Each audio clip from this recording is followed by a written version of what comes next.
నల్గొండ జిల్లా కలెక్టర్ కార్యాలయంలో జిల్లా నీటిపారుదల సలహా మండలి సమావేశం నిర్వహించారు. ఈ కార్యక్రమానికి రోడ్లు భవనాల శాఖ మంత్రి కోమటిరెడ్డి వెంకరెడ్డి హాజరై నల్గొండ జిల్లాలో ఉన్నటువంటి నీటి లభ్యత ఈ విధంగా ఉంది, ఎలినో ప్రభావం వల్ల కూడా ఎట్లాంటి చర్యలు తీసుకోవాల్సిన ఆషాఢ మాసం సందర్భంగా మన కాసం ఫ్యాషన్స్ కిలో చీరలు కొనండి, అరకిలో చీరలు ఉచితంగా పొందండి పరిస్థితి ఉంది అని కూడా అధికారులకు సూచనలు చేశారు. మొత్తం అధికారులతో ప్రతి ఒక్క డిపార్ట్మెంట్ సంబంధించి కూడా వివరణ తీసుకున్నటువంటి పరిస్థితి కనబడుతుంది. ముఖ్యంగా కూడా ఆ ఎలినో ప్రభావం ఎక్కువ ఉన్న క్రమంలో కూడా మొత్తం కూడా ఆరుతాడి పంటల వైపు కూడా మొగ్గు చూపించగా రైతులకు అవగాహన కార్యక్రమాలు కల్పించాలని కూడా పదే పదే ప్రభుత్వం చెప్తున్న క్రమంలో కూడా నల్గొండ జిల్లాలో ఎలాంటి పరిస్థితులు ఉన్నాయి, రైతులకు ఎలాంటి సూచనలు సలహాలు ఇస్తున్నారని కూడా అధికారుల నుంచి కూడా పూర్తిగా డేటా తీసుకున్నటువంటి పరిస్థితి కనపడుతుంది. కూడా విద్యుత్ శాఖకు సంబంధించి విద్యుత్ శాఖలో కూడా కరెంటు ఏ విధంగా వస్తుంది, రైతులకు సరిపడిన కరెంటు వస్తుందా లేదా, మొత్తం కూడా ఎన్ని ట్రాన్స్ఫారాలు ఇచ్చారు, ఇంకేమైనా అవసరాలు ఉన్నాయా, ఇబ్బంది లేకుండా చూసుకోవాలని కూడా చెప్పిన పరిస్థితి ఉంది. ముఖ్యంగా కూడా ఇంకుడు గుంతల ప్రతి ఒక్క ఇల్లు ఆ ఇంటి దగ్గర కూడా ఇంకుడు గుంత నిర్మాణం చేసుకోవాలని కూడా చెప్తున్న పరిస్థితి. ఇంకుడు గుంత చేసుకోవడం వల్ల కూడా వచ్చిన వేస్ట్ అయిన వాటర్ మొత్తం కూడా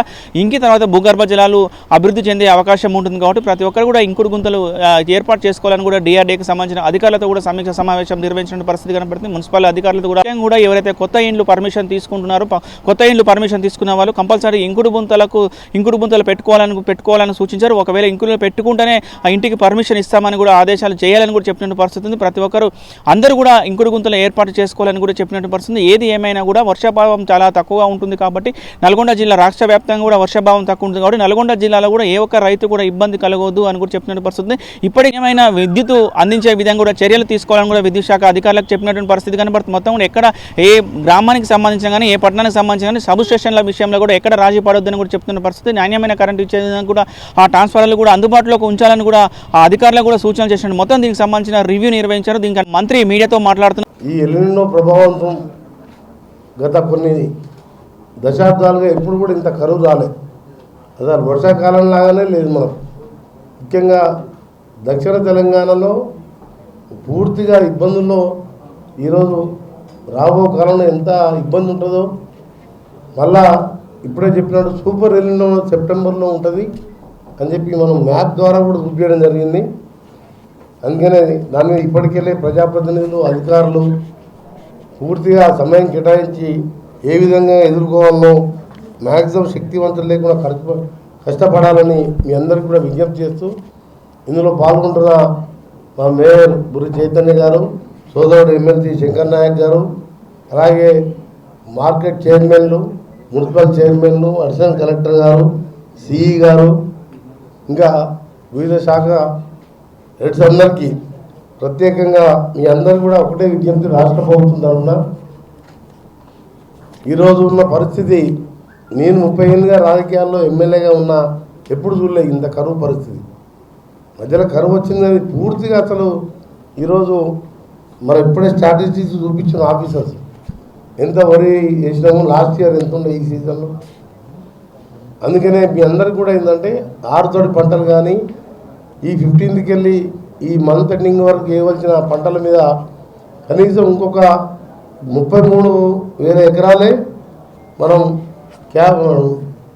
క్రాప్ డైవర్స్ కింద చేయడం జరిగింది. దాన్ని 1,00,000 ఎకరాలు పెంచే విధంగా మీరందరూ కూడా ప్లాన్ చేసుకొని మీ ఏఈఓల ద్వారా గ్రామాలు తిరుగుతూ 24 గంటలు కష్టపడాలని చెప్పి ప్రత్యేకంగా విజ్ఞప్తి చేస్తున్నాం మీకు అందరికీ. ఎందుకంటే కరువు వచ్చినప్పుడే, కష్టం వచ్చినప్పుడే పేదవానికి, చిన్న సన్నకారు రైతులకు, మధ్యతరగతి రైతులకు మనం అండగా ఉండాలి. ఆ సమయం ఇప్పుడు వచ్చింది కాబట్టి మీరందరూ కూడా వారికి అండగా ఉండి ఏ విధంగా ఈ స్ప్రింక్లర్ గురించి ఆలోచించడం, రేపు ఎల్లుండి వరకు ఎన్ని ఎకరాలకు కావాలి, ఎలక్ట్రిక్ సంబంధించిన 2,000 ట్రాన్స్ఫార్మర్ తక్షణం కావాలి, 4,000 ఓవర్లోడ్గా ఉన్నాయి, ఓవరాల్గా 9,000 ట్రాన్స్ఫార్మర్స్ ఓవర్లోడ్తో ఉన్నాయని చెప్పి ఎలక్ట్రిసిటీ ఎస్సీ గారు చెప్పడం జరిగింది. మీరు చెప్పిన విధంగా మీ ప్రపోజల్ పంపిస్తే ముఖ్యమంత్రి గారితో ఎప్పటికప్పుడు మాట్లాడుతూ అక్కడ ఉన్న అధికారులతో మాట్లాడుతూ సంబంధిత స్ప్రింక్లర్స్ కానీ ట్రాన్స్ఫార్మర్ ఏది కావాలన్నా తెప్పించే బాధ్యత నాది. మీ అందరికీ కూడా ఇక్కడున్న శాసనసభ్యులు వివిధ కార్యక్రమాలు ఉన్నాయి. ఎందుకంటే రాత్రి అనుకున్నాం, వారు రాలేకపోయినా మీరు శాసనసభ్యులతో కూడా ఎప్పటికప్పుడు ఆ కాన్స్టిట్యూన్సీలో ప్రాబ్లమ్స్ వారికి చెప్పినా, కలెక్టర్కి చెప్పినా నాకు పంపిస్తారు వాళ్ళు. మనం ఏదున్నా సరే ఇప్పుడు ఈ కరువుని ఎదుర్కొని ప్రజలకు రైతులకు అండగా ఉండాలని, దాంతోపాటు రాబో కాలంలో 2 సంవత్సరాల్లో మనం అనుకున్న చిరకాల కోరికది 2005లో మొదలుపెట్టిన శ్రీశైల సొరంగ మార్గం మే 28 ఇంకా 2 సంవత్సరాల లోపే ఇలా మరొక ఈ శాశ్వత పరిష్కారం నల్గొండ జిల్లాకు సాగర్లాగా ఏ విధంగా శాశ్వత పరిష్కారం ఆ రోజుల్లో నెహ్రూ గారు శంకుస్థాపన చేస్తే ఈరోజు రాజశేఖర రెడ్డి గారు ముఖ్యమంత్రిగానో నేను పట్టుబట్టి తీసుకొచ్చిన సొరంగ మార్గం పూర్తయితే ఏఎంఆర్పికి 2 పంటలకు గ్రావిటీ ద్వారా, దాంతోపాటు దానికి అనుబంధంగా ఉన్న బ్రాహ్మణ ప్రాంతం 1,00,000 ఎకరాలకు 4 లక్షల ఎకరాలతో పాటు శాశ్వతంగా ఫ్లోరైడ్ వాటర్ ఆటోమేటిక్గా గ్రావిటీ ద్వారా 43 గంటల సొరంగం ప్రపంచంలో ఎక్కడ లేదు. అది మధ్య కొంచెం డిజాస్టర్ అయి కూలిపోతే పాపం 8 మంది చనిపోవడం జరిగింది. అయినా ఈరోజు కొత్త పద్ధతిలో ముఖ్యమంత్రి గారు, ఇరిగేషన్ మినిస్టరు, మేము ఎట్లన్నా దీన్ని పూర్తి చేయాలని చెప్పి ఒకవైపు శ్రీశైలం నీళ్ళని రాయలసీమ లిఫ్ట్ ఇరిగేషన్ ద్వారా పోతిరెడ్డి ద్వారా ఈరోజు అక్కడ ఏ ముఖ్యమంత్రి ఉన్నా వాళ్ళ నీటి వాటర్ లేకుండా తీసుకుపోతుంది. అందుకనే ఆ రోజు ముందు చూపుతో 820 లెవెల్ పెట్టించినాం. నేను ఆ రోజు దాన్ని ఫాలో అప్ చేసి అమెరికా మిషన్ తెప్పించి పెట్టించి 34 కిలోమీటర్లు పూర్తి చేస్తే 9 కిలోమీటర్లు బ్యాలెన్స్ ఉండేది. 460 కిలోమీటర్లు కూలిపోయిన తర్వాత కంప్లీట్ చేసినాం. అది కూడా ఎట్టి పరిస్థితుల్లో ఎంత ఖర్చు అయినా చేయాలని ముఖ్యమంత్రి గారు దాని మీద ఎప్పటికప్పుడు మాతో మాట్లాడుతూ ఇలా 1/2 కిలోమీటర్ పూర్తయింది, అనుకున్న సమయాన్ని పూర్తి చేస్తే కరువు వచ్చినా సరే కనీసం శ్రీశైలం డెడ్ స్టోరేజ్కి నీళ్ళు తీసుకోవచ్చు.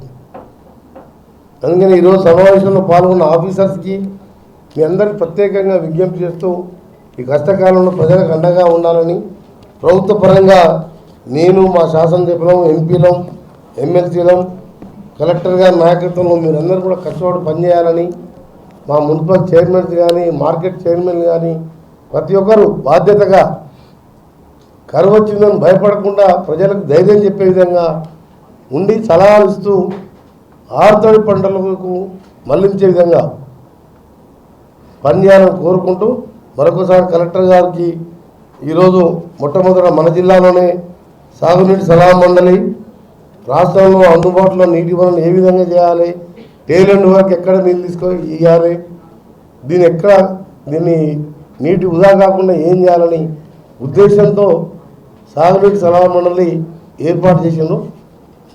ఈ మొదటి సమావేశం నెక్స్ట్ సీజన్ స్టార్టింగ్లో మళ్ళీ పెట్టుకొని రాబో కాలంలో నల్గొండ జిల్లాని సాగునీటి రంగం, నీళ్ళు అందించడం కానీ వివిధ రంగాల్లో అభివృద్ధి చేసుకుంటూ ముందుకు పోదామని తెలియజేసుకుంటూ అధికారులకు, ఎస్సీ గారికి, డిఈలకు చెప్పేది ఏంటంటే ఎక్కడైనా ట్రాన్స్ఫార్మర్ కావాలన్నా మీరే అక్కడ ఉన్న హెల్పర్లని, లైన్ మెన్లని ఏఈ వరకు ఎస్టిమేషన్ వేసి తీసుకొచ్చి ఎమ్మడే శాంక్షన్ చేసుకుని ట్రాన్స్ఫార్మర్ తీసుకొచ్చి మధ్యవర్తులు లేకుండా రైతుల దగ్గర ఇబ్బంది పెట్టకుండా, రైతుల దగ్గర ఏమి ఆశించకుండా పనిచేయాలని ఎలక్ట్రిక్ డిపార్ట్మెంట్ అధికారులకు. ఎందుకంటే ట్రాన్స్ఫార్మర్ కాలిపోయినా రైతులే పెట్టుకోవాలి కిరాయి, ట్రాన్స్ఫార్మర్ రిప్లేస్ కొత్తది కావాలన్నా ఖర్చు పెట్టుకోవాలి. ఆ పద్ధతి మారాలని ఎలక్ట్రిసిటీ అధికారులందరూ కూడా ప్రత్యేకంగా విజ్ఞప్తి చేస్తూ మీకు మంచి శాలరీలు ఇస్తున్నాం. లైన్మెన్కు, హెల్పర్లకు కూడా కలెక్టర్ గారి కంటే ఎక్కువ శాలరీ ఉంటుంది. మీరు చిత్తశుద్ధితో పనిచేసి గ్రామంలో ఉన్న టెంపరీ వర్కర్స్ని మీరు డిప్లాయ్ చేసుకొని మీరు పట్టణాలకే పరిమితం కావద్దు, ఇంటికే పరిమితం కావద్దని విజ్ఞప్తి చేస్తున్నాం.